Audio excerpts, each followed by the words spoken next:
My mission is to protect you. Yeah? Who sent you? You did. 35 years from now, you reprogrammed me to be your protector here, in this time.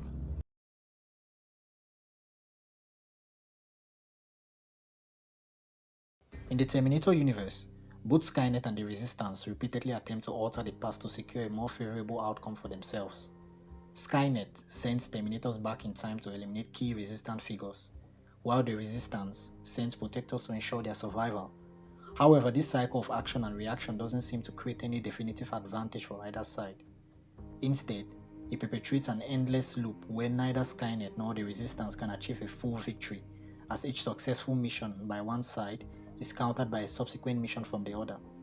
The result is a perpetual stalemate, where the timeline is continuously altered but the core conflict remains unsolved. This cycle is a zero-sum game, where all the effort and resources expended by both sides cancel each other out, leading to no meaningful progress towards ending the war. The idea that neither side can truly win through these time-manipulating tactics highlights the futility and exhaustion of the conflict, making Malcolm Lee's perspective in Terminator Zero that this strategy is inherently flawed all the more compelling. So his proposal to create an AI that could effectively counter Skynet's threat is not just reasonable, it's a logical step that someone like John Connor or his lieutenants should at least consider. The idea that Malcolm's superiors would dismiss his reasoning outright, or that they would even threaten to execute him for it, feels entirely inconsistent with the established characters of the Resistance. This portrayal not only undermines Malcolm's credibility as a character, but also stretches the believability of the Resistance leadership. In the established Terminator universe, time travel is not just a casual endeavor, it's an undertaking of immense complexity and resource intensity. Skynet, an AI with unparalleled access to global resources and advanced technology, took years to develop its time machine. This fact alone should set a clear precedent. Building a time machine requires not just genius, but also vast resources and time. The idea that Malcolm, no matter how intelligent, could single-handedly construct such a device with limited resources is highly implausible. Moreover, the show posits that Malcolm built this time machine within the base of the Japanese Resistance, an idea that strains credibility. Building such a sophisticated device in secret without drawing any attention or requiring significant external resources is almost impossible.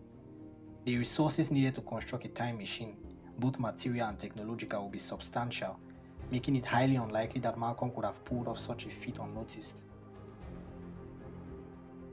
James Cameron's original concept of time travel in the Terminator and Terminator 2 Judgment Day was based on a closed causal loop. In this model, time travel creates a self-sustaining loop where past actions influence future events, which then cause those very actions. This approach maintains a fixed timeline with predetermined outcomes, where attempts to alter the future are futile as they only serve to fulfill the original events. This simplicity underpins the emotional and dramatic tension of the narrative. In contrast, Terminator Genesis and Terminator Dark Fate introduce the concept of alternate timelines and multiverses. These entries propose that changes made by sending characters back in time create new divergent realities rather than altering the original timeline. While this concept allows for a broader exploration of what-if scenarios, it also undermines the foundational idea of time travel as presented by Cameron.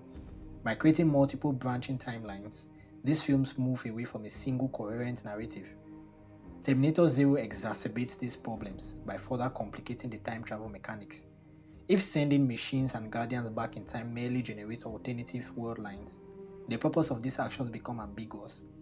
The core question arises: if the future of a specific timeline cannot be altered by actions taken in the past, what is the rationale for time travel at all?